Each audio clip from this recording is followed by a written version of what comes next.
Hey everyone, it is January 15, 2015. I'm Rene Ritchie, and right now we're going to talk about surviving the holidays, surviving CES, and surviving beginning of the year Apple rumors. This is the iMore Show.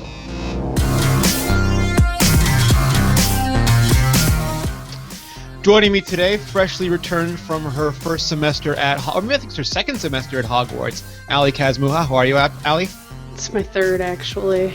Oh, you're third. Oh, you're what is it, a sophomore, a junior? What is the fancy terminology for that? Almost ready to take my owls. Nice. Goblets of Fire have been passed. Nice. Yes. All right. Nice. Also joining us, we have from the newly Arctic version of Cape Cod, Mr. Peter Cohen. How are you, Peter? Good. How are you, Rene? Good. So has the Cape actually frozen? Yeah, it actually has this week. It is cold as hell, and well, the opposite of hell, I suppose. But it is cold out there. Yes. We haven't had a lot of precipitation yet. We're still kind of waiting for a snow event, but I just have no tolerance for this cold weather. I'm ready to go down to Florida, like a lot of the other people who spend part of their year on the Cape do. You're just going to snowbird it? Just gonna snowbird it. That's right. I figure I'll set up shop in a cardboard box outside the Mobile Nations warehouse in Inverness or something. Florida scare me. They're really big. They have giant reptiles too. Yeah, it's a little gators to me. They have gators. I think that's just Phil Dickinson in a suit, though. I'm not positive. So yeah, it's freezing cold here. That's why I'm wearing a toque, just to keep some sort of warmth in me while I podcast. And I've got a new setup today, Peter. I took my Nehala Mac Pro and I laid it on his side, and I have perched the Retina 5K iMac on top of it to use that as a standing podcast studio now. And it also reminds the Mac Pro of who the dominant machine in the household is. You know what's funny is that this computer was so fast. It was a first-gen Nehalem when I got it, but now I think my MacBooks are faster. My MacBook Air might be faster than it. I'm not sure. Yeah, my 08 MacBook, our Mac Pro, keeps plodding along, and I'm very happy to continue using it. But these things don't age very well in terms of processor performance. That's for sure. I just, it fits into my workflow, so I continue to use it. But realistically, I could replace it with a Mac Mini at this point, and it'd probably be an upgrade. Yeah, I still love them, though. I mean, it was so beautiful, I couldn't bear to part with it, because typically I give away my machines or sell them or something, and I'm just using this as an objet d'art now. Yes, I understand. It's, the cheese grater grill on the front of it, and just the giant monolithic look, the big Apple logo on the side. I still like to look at mine. Although I do have a mounting bracket around here someplace that I'm going to put under my desk one of these days to actually get it off the desk to free up some more desktop real estate. I've never installed it. I've had it for a couple of years, but one company or another, Sonnet or somebody made Mac Pro brackets that you can bolt to the underside of desks. So nice. And Peter, speaking, the wired management would appreciate anything you could do to get stuff off your desk.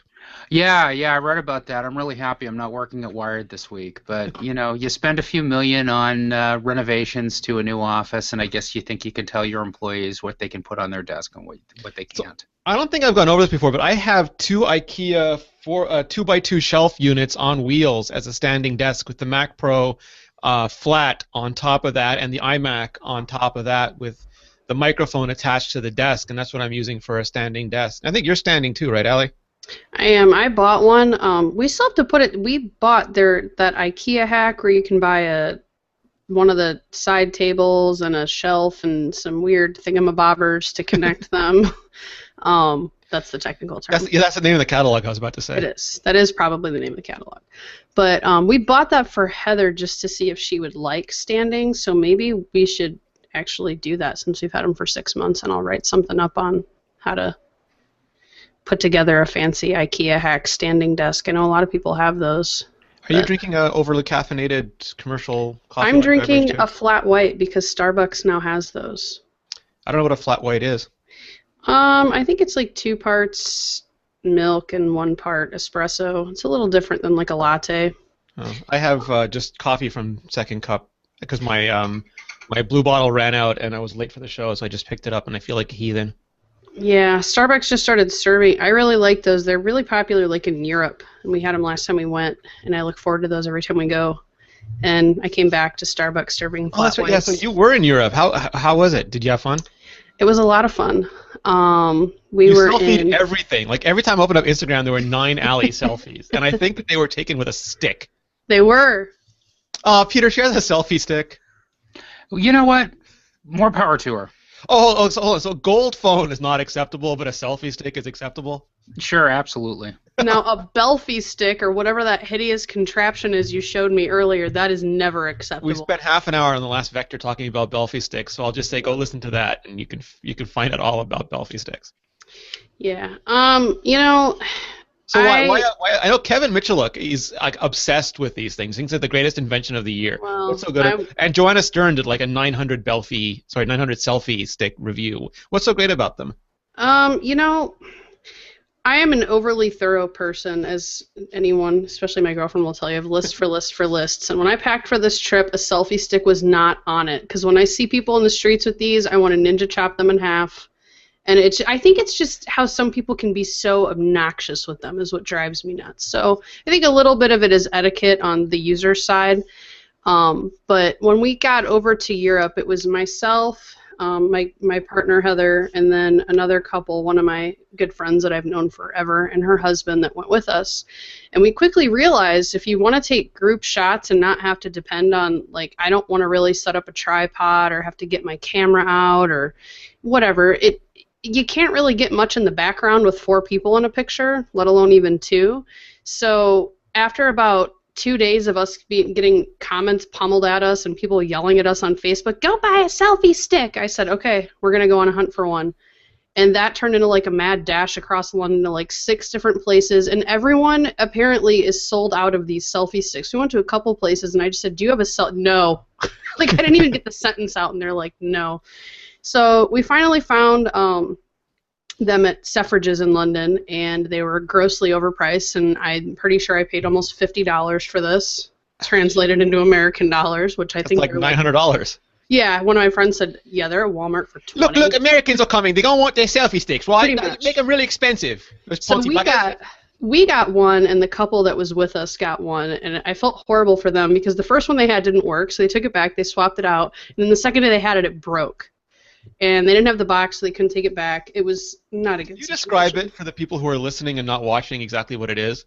Okay, so a selfie stick is pretty much, they have a couple different kinds, I guess. This one is Bluetooth powered, so it's got a little switch on the end here.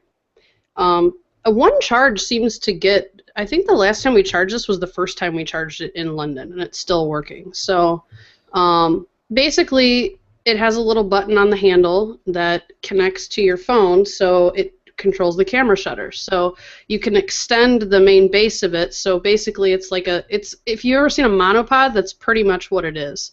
And it has like a little kind of grippy thing up here. You can expand it so you almost can like some of the car holder things look like. Yeah, so pretty much you just, stick your phone right in here.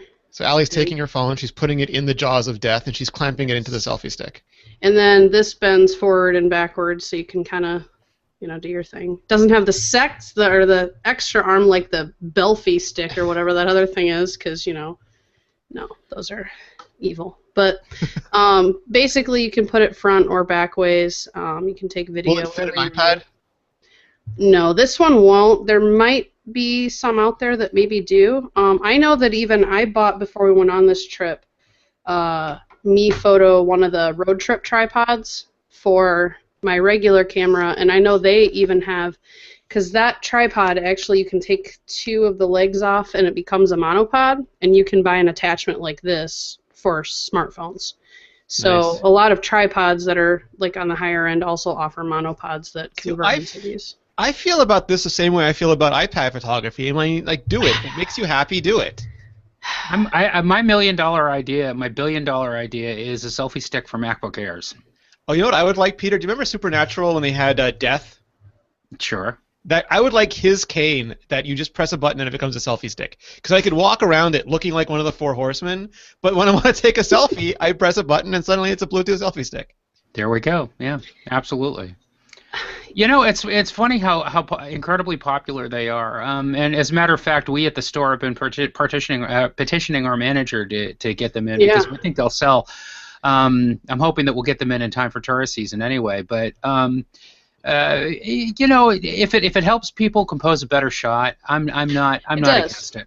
And I think there's a place for it, and I think it has a lot to do with the etiquette people use. It becomes obnoxious when you are, holding it out in front of a street or obstructing traffic with it or something. The first time I pulled it out, I'm not gonna lie to you, I felt completely ridiculous. It's a wand. The minute you go like this, people are like, one of those. You got it in Diagon Alley. Look at you. It is. This does double as a wand. You're not supposed to tell people that.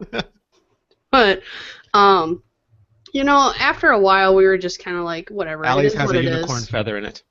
When you're on a trip like that, you want pictures that you can bring home, and, I kind of got over the whole, oh, well, I don't want one. I think they're totally obnoxious, and I think there's a place for them. Do I think that people should just carry them around in their purses to be obnoxious with them? No, but if you're going on a vacation or you're going on a trip where you want good photos and you don't want to rely on a DSLR or a full-size tripod, or you don't really like asking. I don't like giving strangers my phone. I have like this irrational fear that I hand someone my phone and they just take off running. Like in a cartoon, right? They look at you for a second, and then just take off. I would be the person that would happen to. But you would run them down. I mean, but at least this time I have a selfie stick and I can go like this and I can just beat them with it. So you're the generation that, I mean, like I watch your Instagram, I watch your Facebook. You take a lot of selfies. I don't think I've ever seen like a ton of Peter selfies flood the internet. Yeah, that's true. That's true. I don't. Yeah, I take some. Like I do them when I'm doing an event or something. But if I'm on vacation, I'm probably taking pictures of everybody else. So I would need an LC stick. It kind of changed for me. I think for me, personally, it was Rene Lofty, right? She infected you. Kind of. But last year, my partner and I went to Europe, and over the past year I went through, I had a lot of really great shots with my regular camera. I had pictures of her, I had pictures of buildings, and all these gorgeous pictures, and I'm like, I have like 2 pictures of her and I. Like, and that to me was sad. I'm like, we have like no pictures of our relationship. So for me, that kind of changed things too. Like, I would like to have pictures, So I kind of have always been the type of person that likes to be behind a camera more than in front of it. So I've kind of made it a goal this past year to not do that. So I don't regret not having pictures of me and my family and whoever else. So for me, I think it was just kind of more of a personal thing. So did you see a lot of selfie sticks out in London? Oh my God. Yeah? At one point, like when we were not finding them, I was to the point where I was like, damn it, Amanda, go over there and hold that girl's feet, and I'll just take it, and then we'll run. So, I mean, it almost got to that point, because we were just in a mad dash all over London trying to find this. Was it like mostly iPhone users, Android users, Windows phone, everybody? All over. Yeah, I saw people with GoPros, and GoPros, I think, come with a monopod, maybe, or you can buy one. I saw GoPros, I saw Samsungs, I saw point and shoots. I mean, you could pretty much fit whatever you want in this. So small animals? Probably. I mean, I could probably use it for other things, like maybe over a campfire. I don't know. I feel like Peter and I are hosting a Tonight Show segment. I could find a lot of interesting uses for this, some of them being more obnoxious than what this is actually for. So, yeah, we saw a lot of people, and the degree of obnoxiousness depended on the user, I think. So it's not something that I think I would put in a bag and carry around all the time, but when I'm going somewhere where I know I'm going to want to take pictures, I wouldn't mind having it. This one is Bluetooth. They make ones, I've seen ones too, that don't rely on battery, and you can actually, I think it plugs into the headphone jack, and then it works just like a headphone clicker would for the shutter of the camera. Are you going to review these for us? I am. Ren conned me into writing how I changed my mind on selfie sticks piece. So evil. But yeah, so you can look forward to that, and then yeah, I think maybe I'll round up a couple different ones and see which ones are better than the others. Lots of selfies. So otherwise, you had a good trip though? I did. It was an awesome trip. 4 countries in a little over 2 weeks. It was a long trip. If it's Tuesday, it must be Belgium. Yes. And while you were doing that, Serenity and I were at CES, and you can find most of that at imore.com/CES live. and we looked at tons of stuff. We tried to pay attention to the CarPlay stuff, the HomeKit stuff, the HealthKit stuff. The CarPlay stuff is nice in that it's all becoming highly normalized. Almost everyone has the same sort of stuff out now, so you can just basically get into your car, and it'll be, exactly the interface that you want. And some people thought that was monotonous, but I think that's exactly what I want from CarPlay. The HomeKit stuff was really cool, and it was funny. It was not the big HomeKit vendors who had the most impressive demo, Peter. It was Incipio, who some people say is just a case company. But we went there, and they had it running with full-on Siri. So you could say, Siri, turn on the lights. Siri, turn on the outlet, and the fan would come on. Siri, turn off Incipio, and all the Incipio stuff would come down. And I'm just sitting there going, man, can you imagine if they did, President Bartlett in this century? Be like, Siri, crash the West Wing. It would be terrific. Yeah, indeed. I've been using Siri commands more and more in the car, so this is becoming kind of second nature for me. And even in the house now, when it's tethered or when it's charging or whatever, I'll say, "Hey Siri," and tell it to do something. Sorry if that just set your phone off. I didn't mean to. But I think that it's good, and as we see more functionality taking advantage of this, it's a really good thing. And I suspect that before too long, it's just going to be second nature for many of us to talk to our devices instead of actually touching them to get things done. I figured out a neat Siri trick the other day. What's that, Ellie? You can send a gift card with Siri. Nice. I did not know that. I did not know that either. Have I read that on iMore already and I just ignored it? No, I'm going to write it up because I didn't know it until yesterday. Nice. So what do you do? Say, Siri, send a gift card? Yeah, you can say I would like to send a gift card or something to that extent. Is there any documentation on what works and what doesn't at this point? Probably scattered across the internet and ran. I won't tell you that someone under the age of 20 taught me that. So. Oh man, what else was there? I see. Yeah, the HealthKit stuff. I mean, I don't want to go over too much because I spoke about it a lot on MacBreak and a little bit on Vector, and we have so much stuff up. But yeah, just go to imore.com/cslive, and there's clothing that will measure your muscle usage and balance, and also all the new 4K TV stuff. And it was as crazy a show as you could expect. We basically went 18 hours a day for 4 days, but it was really cool. We saw a bunch of really interesting stuff. It wasn't huge for iOS or Mac news, but there were rumors and things that turned up as well. But before we get to that, Peter, what did you do with all of us gone? Did you just have a giant party or something? Pretty much. It was nonstop, basically from wall to wall every day that you guys were gone. I was so happy to have the place to myself. It was incredible. I think I saw a couple Doge memes make it on the homepage. That's right. Yeah, there were a few. And then they would disappear. Posted. That's right. A few Shiba Inu pictures posted, and then they would vanish. No, I mean, the advantage I think of CES and of course of the way that Allie timed her vacation is that the beginning of January is typically a very slow time, at least in Apple tech. It wasn't always that way. Macworld Expo used to happen overlapping quite often with CES, and it would be very busy as companies would prepare their new releases and start looking for publicity for their things. But for the past few years, it's been kind of quiet, that little stretch after the end of December. So I was certainly lonely. I missed you guys, but it was pretty quiet, all things considered. We're going to take a quick break so I can tell you about lynda.com. You might have heard me mention lynda.com before. That's because they are, frankly, awesome, but they've got a whole new jam for 2015. They are offering a free 10-day trial to lynda.com, and they want to help you kickstart the new year by learning new skills, new programs, new approaches, new ideas, just by learning more stuff. They have, let's see what they've got here, over 3,000 courses on topics like web development, photography, visual design, business, Excel, WordPress, Photoshop, literally almost anything that you want to do, that you want to learn, a skill that you need for the technology age, for the technology industry, you can find at lynda.com. I've joked about it, but I'm only slightly joking. It is like taking a cable, jacking into it, and downloading knowledge from the Matrix. It is the closest we have come to that right now. So what do you get for your free 10-day trial? You get unlimited access to every course at lynda.com. You get access to view tutorials on tablets. It's the iPhone, the iPad, Android devices if you have those. And there's new courses every week.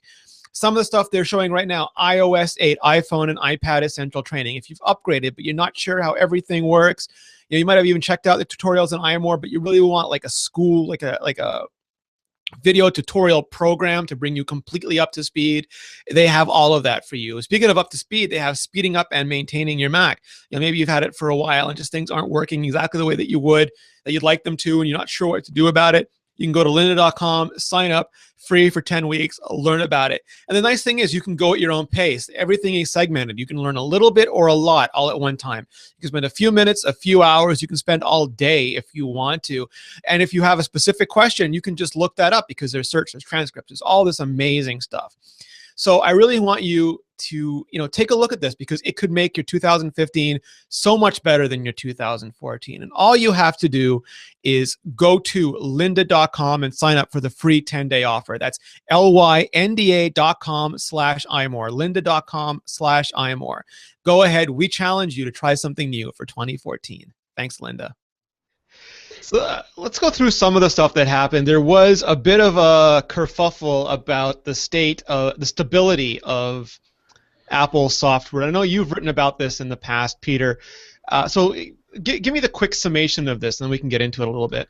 Sure. What happened last week was that Marco Arment posted something to his blog, and it blew up because Marco Arment, of course, is a very high-profile developer and a frequent commenter on all things Apple. So he tends to get a lot of eyes looking at his pages every time he talks. And Marco echoed some of the same things that I had said in a November editorial that I posted as part of my Not Safe for Work series. And, I won't rephrase what Marco said, but I will sort of restate what my position is, and that is that we have seen Apple, unfortunately, slip in some qualitative ways. With iOS 8 and with OS 10 Yosemite that I think are really kind of unfortunate. Things like Wi-Fi not working perhaps as reliably as they should be. Things like the new continuity features in iOS 8 and Yosemite not working as seamlessly, especially between platforms, as they possibly could be. These are all problems that I've had firsthand. These are problems that I've dealt with my customers in the store that I work in on the weekends. So, the plural of anecdote is not data. I'm the first to admit that, but these problems happen with enough frequency that Marco, myself, and a number of other people who write analysis about what's going on in the Apple world have, felt compelled to write stuff about it over the course of the past couple of months. So this isn't coming out of left field at all, but that was sort of the Reader's Digest condensed version of what happened last week. Yeah, so I have a lot.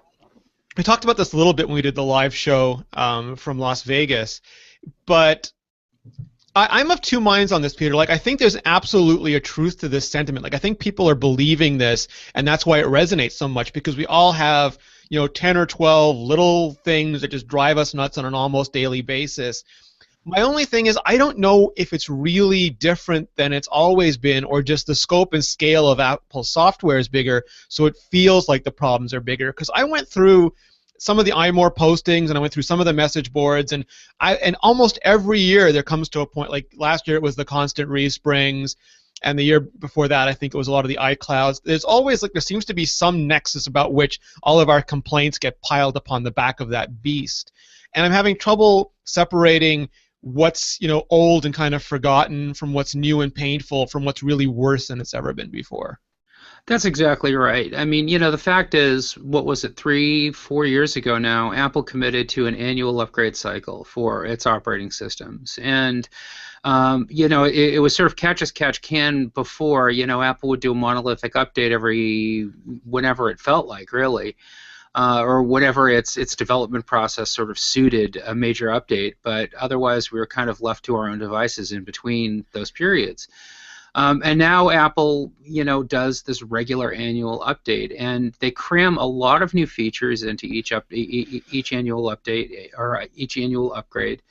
And they try to make them very enticing for people to come along with them, and they seem to do a pretty good job because the majority of users who are eligible to use these upgrades will install them once they're available.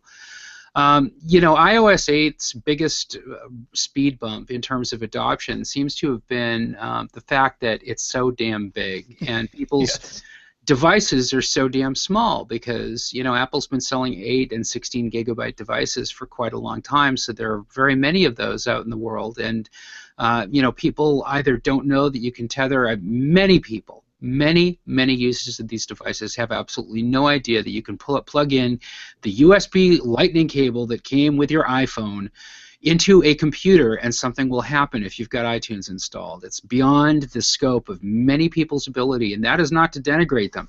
It's just something that they haven't been trained to understand, and something that I don't think that Apple has communicated particularly effectively to them. So, you know, they go to install these updates and discover that they can't because they don't have enough free space. Well, the free space issue, as Allie will tell you because she's written how-tos on this very topic, are not an issue if you go to iTunes and do it, because iTunes does all the heavy lifting for the device to install those updates. But that still, again, is a mystery to a great many people. And those folks, unfortunately, are the ones who, you know, will get system update messages saying, you know, iOS 8, iOS 8.01, iOS 8.2, etc. is available, but you can't install it because you don't have enough free space. So they just ignore the message and just continue on. Yosemite is kind of in a different story because Yosemite goes so far back in terms of supported systems that you can go back 6 years and find computers that work just fine with Yosemite. I don't think that as many users have run into the same kind of roadblocks getting Yosemite installed on their machine. As long as they've got Snow Leopard 10.6.8 installed and they've got the Mac App Store and they know what the Mac App Store is, they probably have gotten an update message about Yosemite, and many of them have installed it. Many folks without any problem. My experience, at least on the Mac side, has been that people who run into problems the most frequently on the Mac end when they install a new operating system are installing a new operating system on top of what they already did. They're upgrading. And indeed, Apple has made clean installs more and more progressively difficult to do over the years, until nowadays you have to know really exactly what to do in order to do a clean install. You know, you've got to do a time machine backup or a backup of your hard drive. You've got to launch it into the recovery system. You've got to blank your drive using the drive utility, and then you've got to install a fresh copy of the operating system using internet recovery in order to install a clean version of the operating system. It's an arduous process that Apple doesn't document and that Apple doesn't make user-friendly, I think by intent, because they figure everything's going to go okay. Well, a lot of things don't go okay. You know, texts, system extensions get pulled over. When you do updates, plist files, settings files get dragged over as well. And this stuff all adds up to cruft that gets left in the operating system that makes things either work unpredictably or not work as well as they should. And that ends up degrading the performance of computers and degrading the stability of the computers as well. There was an interesting article from Ashley Nelson, who works at Dropbox, and again, it covers a lot of that, but her opinion was, and this is something I believe too, that we're in sort of a transitional period. We're in the middle of turbulence, where Apple did a big design makeover with iOS 7 and a big functional makeover with iOS 8. I'm not so sure how that plays into Yosemite and Mavericks, Peter, so maybe we can talk about that in a bit. But at least from iOS 7, and I don't know what your experience is, Allie, so much changed that it's sort of, I'm willing to give them a buy with this version and see how iOS 9 comes, because once the visuals are done and once extensibility and things are done, then I think you can pay more attention to fixing up the new structure that you've built. I would agree.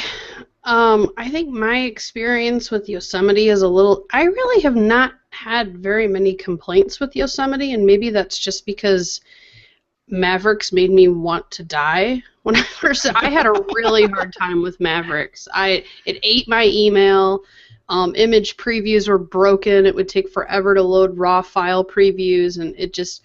I went through the beta with Mavericks too, and it scared me away from the beta with Yosemite, and I didn't do it until pretty much the Gold Master, so maybe that's why that's what I'm remembering and what's tainting me from betas. But I haven't really had a lot of the bad experiences I think a lot of people have, and maybe my workflow just doesn't consist of some of the pain points. I mean, I've had my share of issues with continuity and extensibility, and I don't really think I've really used extensibility very much on the Mac. Not nearly as much as the iPhone. I feel like iOS, there was a lot more of a need for that than OS 10, if that makes sense. I feel like I'm a creature of habit with my workflow on my Mac too, so that might be part of my crux, that I have my workflow, I have things set up the way I want them, it works, and I'm very reluctant to stray away from that, even if OS 10 has made that easy for me.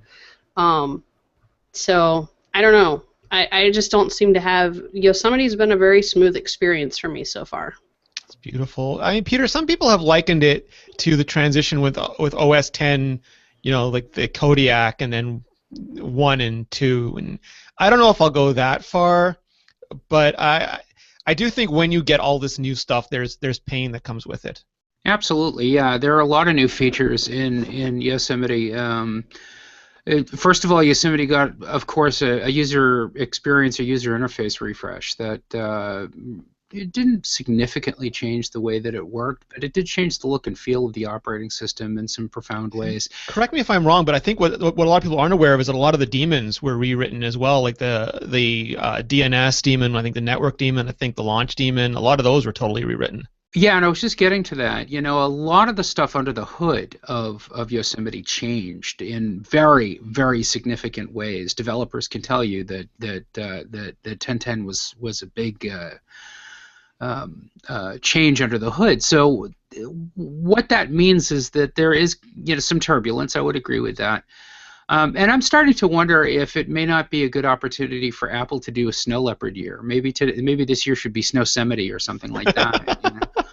10.11 would be a possible opportunity for Apple to not necessarily say no new features like they did with Snow Leopard, even though there were new features in Snow Leopard, but to take a step back and say, okay, we've got to batten down the hatches, we've got to tighten everything up, we've got to make sure that everything is working as bulletproof as we can possibly make it, trim the fat a little bit, and make sure that the code that we've got going forward is ready for the next 10 years, which is what Craig Federighi said on the stage at WWDC last year when it came to the actual naming convention that they were using for OS 10 going forward. So it'd be nice to them to have them apply that same kind of philosophy to the actual underlying code and make it easier or make it better for users. Now, having said that, look, a lot of people who are using Yosemite are using it on new machines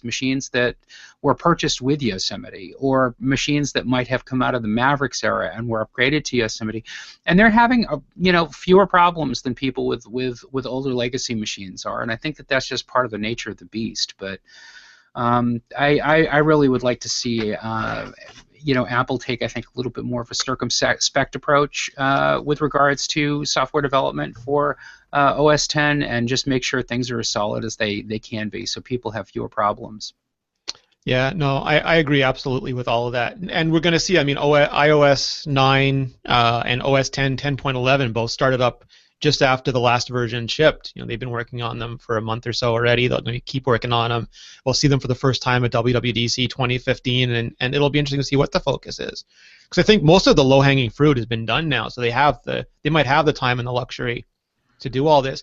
Some people were saying that it would have been better if they took more time, like if they rolled out extensibility over 2 years maybe instead of 1 year. But they already took a lot of time, like XPC, the cross communications protocol that extensibility is based on, I think, rolled out with iOS 5 originally, or iOS 6, and they've been slowly, they broke Springboard apart into Springboard and Backboard, and now they've broken it apart into Preboard and Frontboard and Backboard and Springboard and Bulletin Board and all sorts of things. So they've really been working.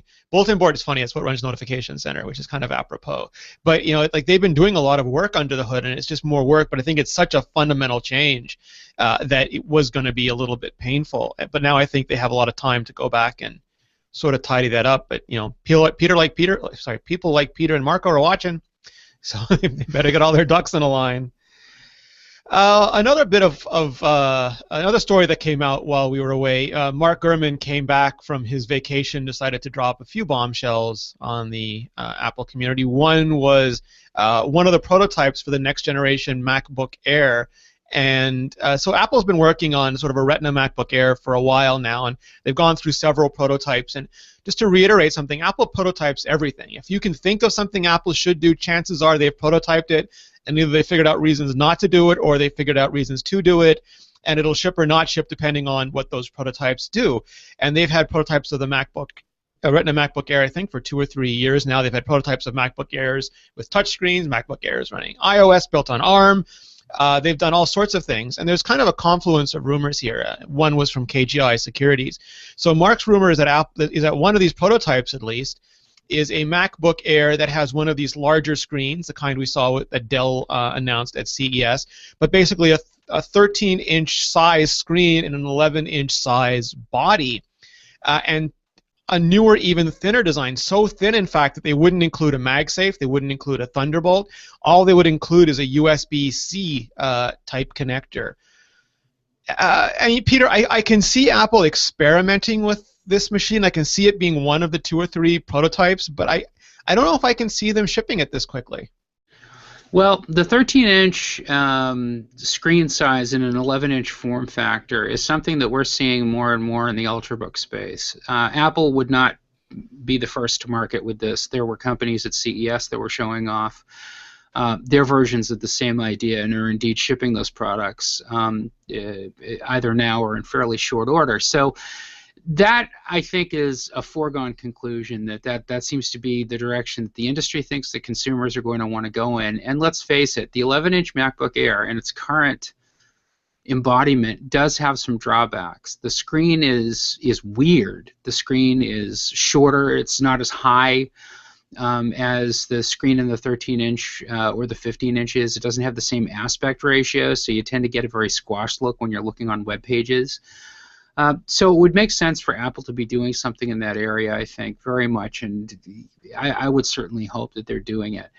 You know, people look at that single connector, that USB 3.1 connector that acts both as a charging and interface cable and say, well, that doesn't make any sense. That's less functional than the current MacBook Air is. And that's true, but there are a lot of things about the evolution of the MacBook Air and the MacBook Pro that haven't made sense at first glance and only really translate into something that does make sense further down the line. So I'm basically approaching this skeptically. I mean, the bottom line is it's a rumor. It's not confirmed that it's going to happen or that it's going to happen this way. The renderings that 9to5Mac showed are very convincing looking, but 9to5Mac has made no secret of the fact that they are renderings. They're not actual stolen product images from anywhere.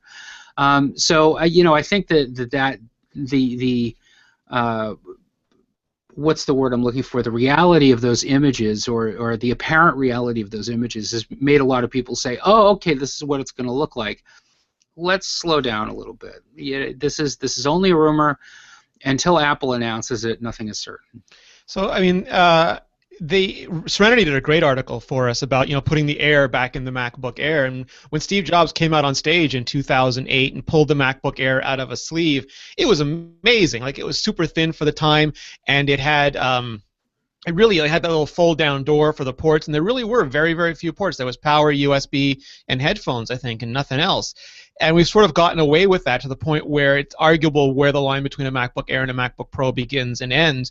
And you could see, I could absolutely see Apple getting more back towards that original, inspirational, super ultra-light, you know, battery life, portability at the expense of everything else sort of structure. USB-C, I mean, we looked at it. It can carry power. It can carry display signals. I don't know. I forget what its bandwidth is. I don't know, for example, you could plug it into a theoretical 5K Thunderbolt display. I don't think it actually has the bandwidth to drive that, but maybe you could plug it into a next generation regular display and it would charge and it would do all this at once. But I think, you know, Apple's bound by the laws of physics and the laws of economics, and whether we're far enough along that one cable, because you know, iOS devices use one cable. They use Lightning for everything, for charging, for communications, for display, for out, for USB, for everything. Can a Mac do that yet? I don't know. But Ali, I mean, you and I have both gone back and forth on MacBook Pros and MacBook Airs. Would you like more of a MacBook Air back? You know, I think I've I think I've come to terms with being okay with a 13-inch MacBook Air. I like the portability. I like the size. I still want the Retina. I think for me it was the deficit. But I think I'm okay with that size, and I feel like that might be a size that is on par with what the majority is okay with. It takes a special kind of person like Jim Dalrymple or Ren to use an 11-inch MacBook Air. My eyes would just bleed. But I don't know. It would be a 13-inch screen and an 11-inch body, Ellie. That's the miracle here. Yeah, that would be amazing. As long as I don't lose the screen real estate, I would be okay with that. I'm happy with that median. I just don't want to lose screen size. I think I've become a little bit more. I don't have such an aversion to larger screens. I actually prefer my 6 Plus now. So I'm getting used to, not. I always used to want smaller is better, can fit more in a bag, but I'm kind of getting away from that, and I almost bit the bullet on a 15-inch MacBook Pro, and I'm glad I didn't. Well, you've put your iMac on a selfie stick, as far as I know. I might have. There might be pictures from a selfie stick of a MacBook on a selfie stick. You don't know. Nice. I stole Peter's idea. So the other, send you a royalty check. The other rumor that's come up before and is coming up again, this time from Ming-Chi Kuo at KGI Securities, I have no time for financial analysts, but of financial analysts, he's been more reliable than the rest, and he tends to have really good supply chain sources. So when things are moving into production, he tends to be pretty reliable. When things are fairly obvious, like Apple's going to make another iPhone, he's rock solid. When things are more up in the air, he's been sort of hit or miss, but you can make up your own mind on that. But he's saying that Apple is readying the ARM-based version of a MacBook Air. Maybe it's even a sub-MacBook Air type product. And these are all really interesting rumors to me, because when you look at the past, and again, Apple has prototyped ARM-based MacBook Airs in the past, technology is getting to a really interesting point. Peter did a great article on this during the week, but the Intel transition was super interesting, because Steve Jobs came out and said we've been running it for years, and here it is, and they had Rosetta to run all your old PowerPC based apps, and it was a very, very smooth transition. The transition from Intel to ARM, if it does happen on a MacBook Air, would be even more interesting. Like, would it still run OS 10? Would it run iOS? If it's running iOS, would it emulate OS 10? It's a very different time, Peter. I mean, back then, Apple was still really dependent on Adobe making apps for their platform, on Microsoft making apps for their platform. And I think they're less dependent on that now, but I also think the state of their technology, things like handoff and continuity in general and extensibility, means that it doesn't really matter so much anymore what the device you're using is, because your activity and your experience follow you across their platforms. Yeah, indeed. Now, I mean, there are some, people have made a big deal about the ARM transition, and as you point out, Apple has done this transition, has done a transition to different processor architectures a couple of times. So I think they've got the process down cold. OS 10 is pretty portable, as far as that's concerned. It always has been, because it started life as Next Step, and Next Step worked on, 3 or 4 different architectures simultaneously. So that was always kind of key to the flexibility of Next Step. I'm not entirely worried about that, but I think there are some advantages of the way that things are set up now with Intel processors that we sort of take for granted, like the ability to run Windows and Windows virtualization software, like VMware Fusion or Parallels Desktop or even VirtualBox. These are all really useful apps for people in the business world, especially who need to run Windows apps that don't run on the Mac, or gamers love to use Boot Camp, so they can actually be able to play games without having to worry about whether or not they've been ported to the Mac. And in fact, companies that do develop games for the Mac, some of them anyway, use software that's pretty close to virtualization software to get key parts of the games working. So those businesses and those consumers would all be significantly affected if there's a switch away from the Intel architecture. But I don't think it's ever been a question of if Apple will do this on the Mac, but just a question of when. When the ARM hardware that Apple develops is mature enough to be able to handle the Mac experience without degrading the UX in any way for the users. It's got to be at least as good enough as an Intel experience in order for people to use it, in order for Apple to consider it, I think. And KGI is staking its bet that by the time that happens, it's going to be 2016, and then it's going to happen on the low end of the Mac spectrum, at least at first, that it'll be an entry-level machine like a low-end MacBook Air that would be getting this treatment as opposed to a high-end machine like an iMac or a Rene MacBook Pro. The Mac Pro, now on ARM. Right, exactly. Yeah, we'll see what happens, but the proof of the pudding is in the eating, as they say, and there's no pudding to eat yet, so... What's interesting to me is that it's easy to just say that Apple, like a lot of people have said Apple should go to ARM. I mean, John Syracuse has given some good reasons of why that's, not as obvious as some people think, because, it's power, it's performance, it's power management. There's all sorts of things that go into it. But beyond that, Apple has to answer a lot of questions. Like I have an iMac and I have a MacBook Air. Where are my apps? If I'm using Lightroom on my iMac, I'm going to assume Adobe's going to make Lightroom for the Air. If it's a different architecture, how does it move back and forth? What's my workflow? Apple, according to rumor, the reason why the iPad Mini 3 didn't jump up this year is because Apple physically could not produce enough A8 chipsets.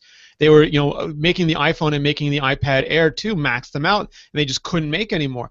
Will they have enough capacity to start making them for the Macs as well? Because Intel is just running these chips. Their foundries are producing Haswell and Broadwell and Skylake.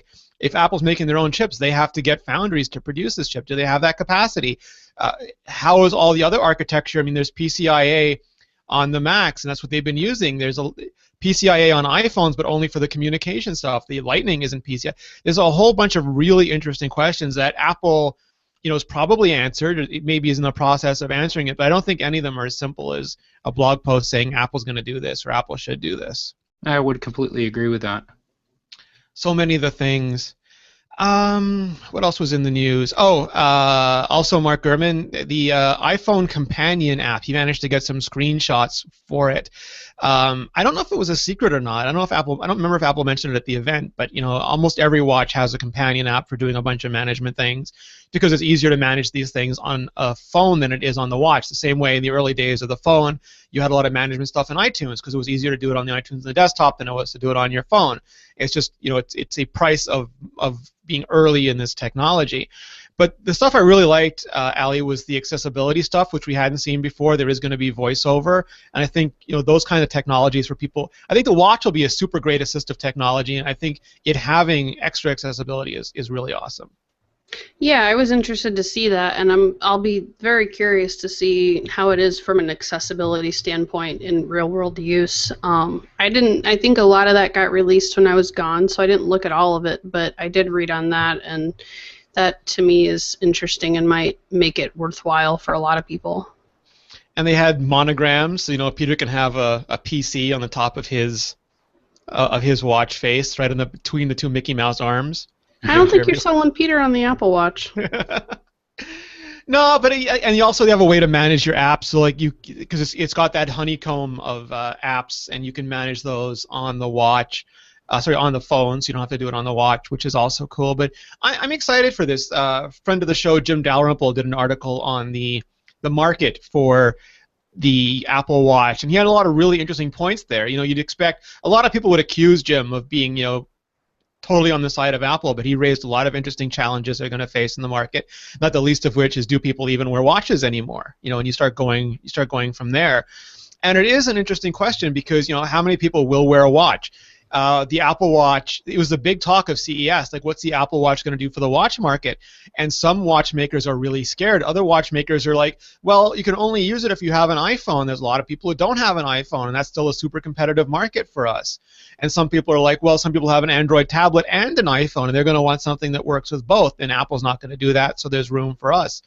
But I do think, every time Apple has a new device, we were joking about this, Peter, on the Twit New Year's special. There was a trivia contest, and there was someone who said, the Mac's going to fail. No one wants to use a mouse. And then the iPhone's going to fail. No one wants to pay that much for a phone. And the iPad, it was all John Dvorak, of course. Every time.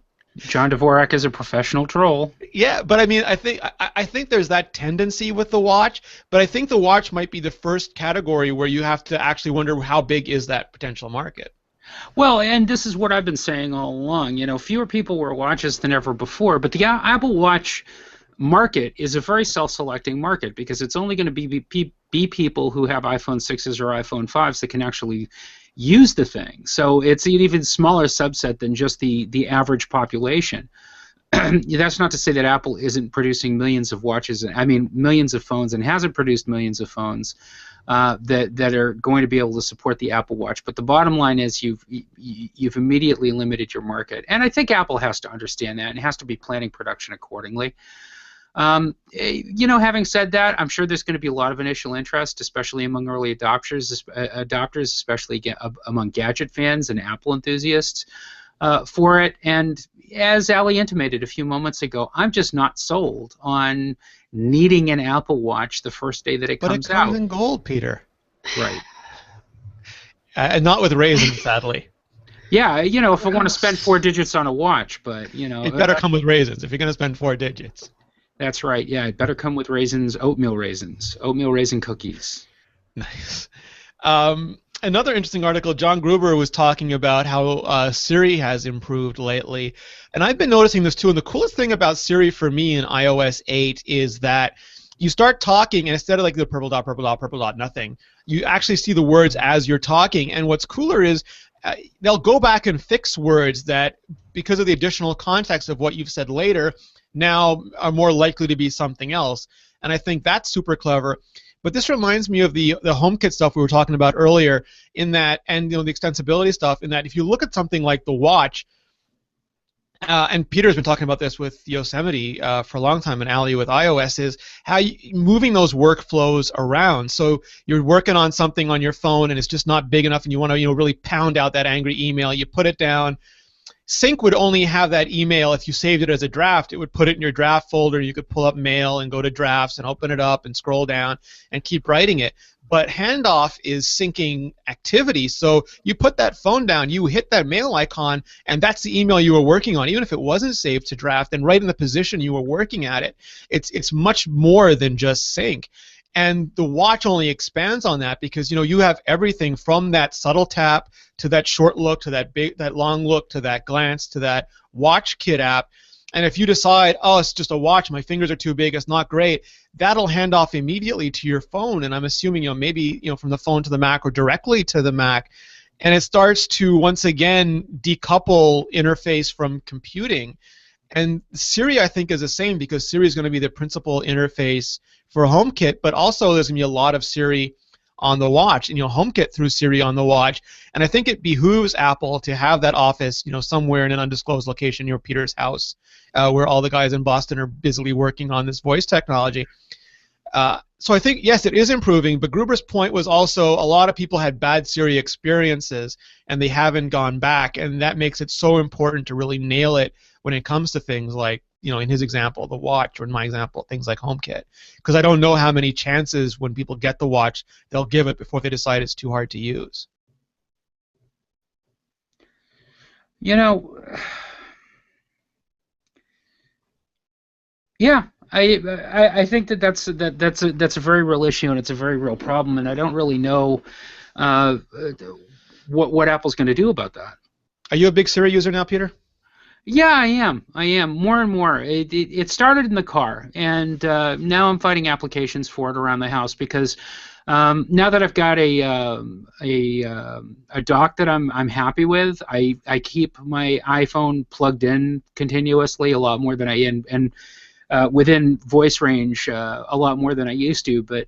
It's all convenient stuff for me, when it comes to Siri. It's media playback, and it's asking it directions, and it's asking for stuff that I know it can pull up. But that's why I was asking Ali before if there's any documentation on what you can actually talk to Siri about to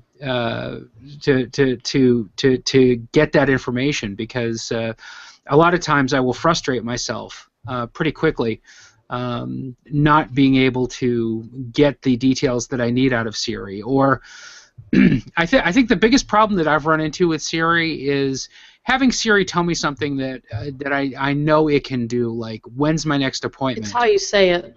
Exactly.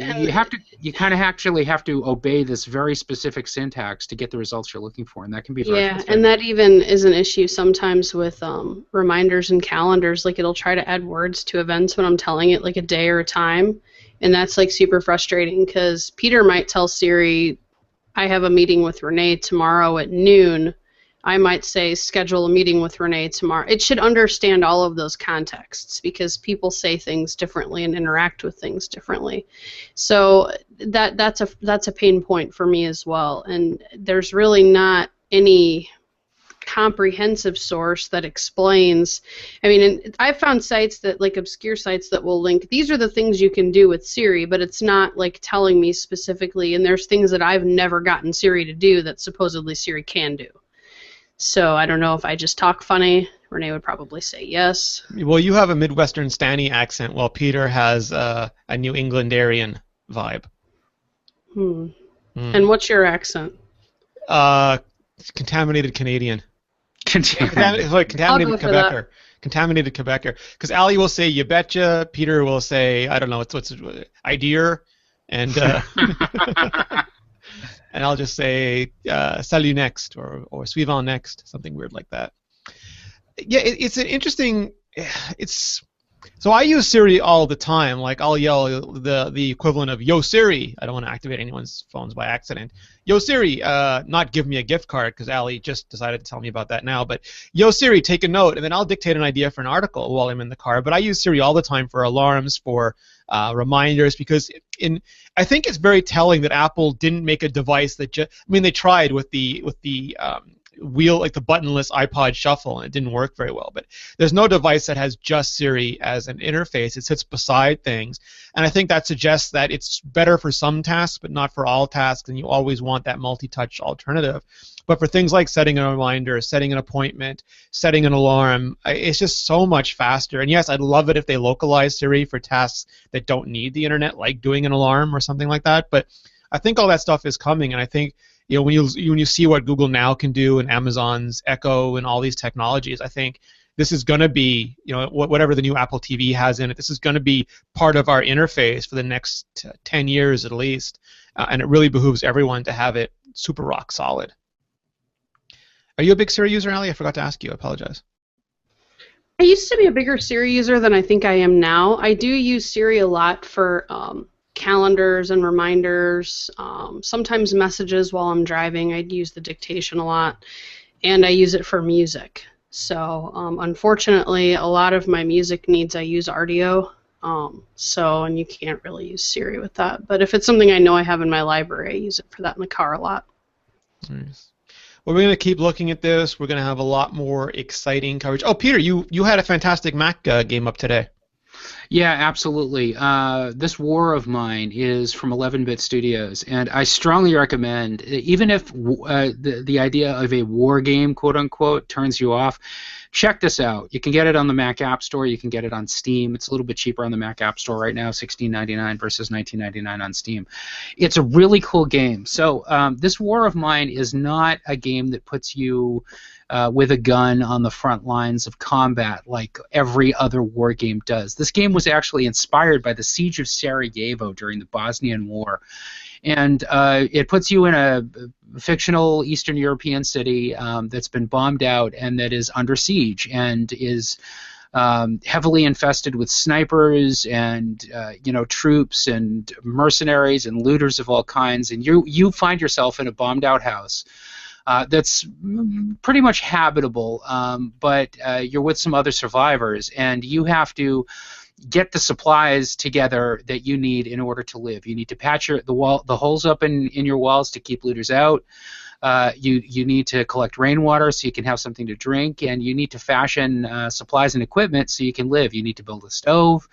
You need to gather food. You need to trade with other people. And you also need to scavenge. Scavenging is a big part of the game, so you need to go to other bombed out houses and unfortunately loot them. or trade with other people in the middle of the night as well, because they happen to be inhabiting these places where you're visiting. Very, very intense game. Difficulty wraps up very quickly. The interesting thing about it is that it's not a 3D game, it's a 2D game, so you see everything in sort of cutaway view with a really beautiful pencil rendering effect that gives it a very lush illustrated look to it.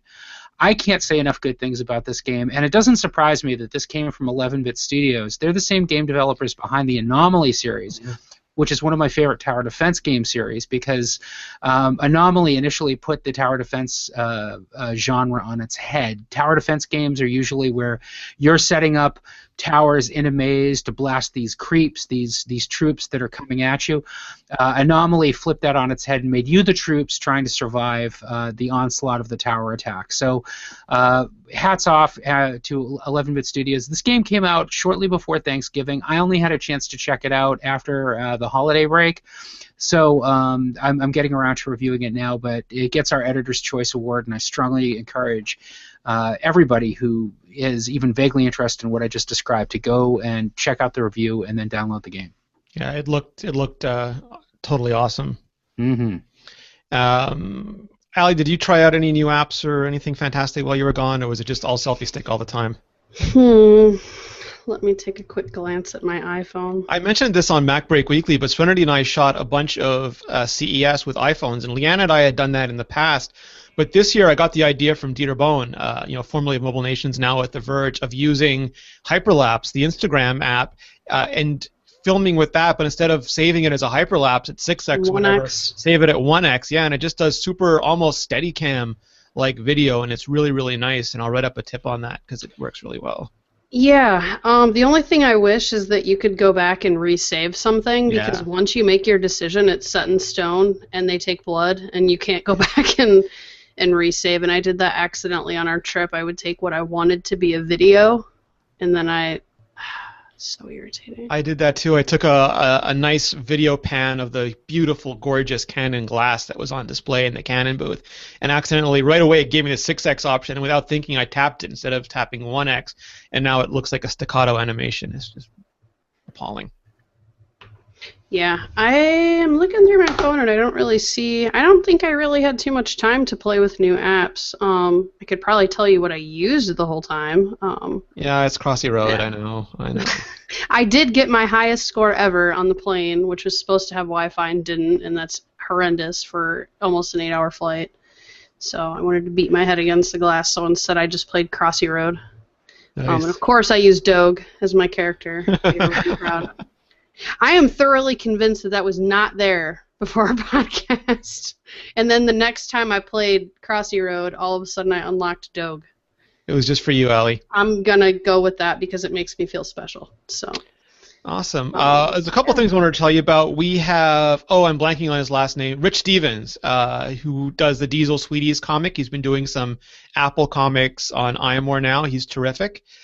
So make sure you check him out. We have a lot of exciting stuff coming your way February, but it's too soon to spill all the beans, so I'll just tease you with a few beans. We have a bunch of really cool new features, maybe a new show coming your way. We'll see. Talking about it now. Peter, in the meantime, if people are interested in following you, in reading your occasionally, what's the right word for it, snarky commentary on the community, where can they go? They can go to imore.com, and you can also find me on social media at Flarg. F as in Frank, L-A-R-G-H. Nice. And Allie, how about you? You can find me on all of the social things at iMuggle, and then every day on iMore.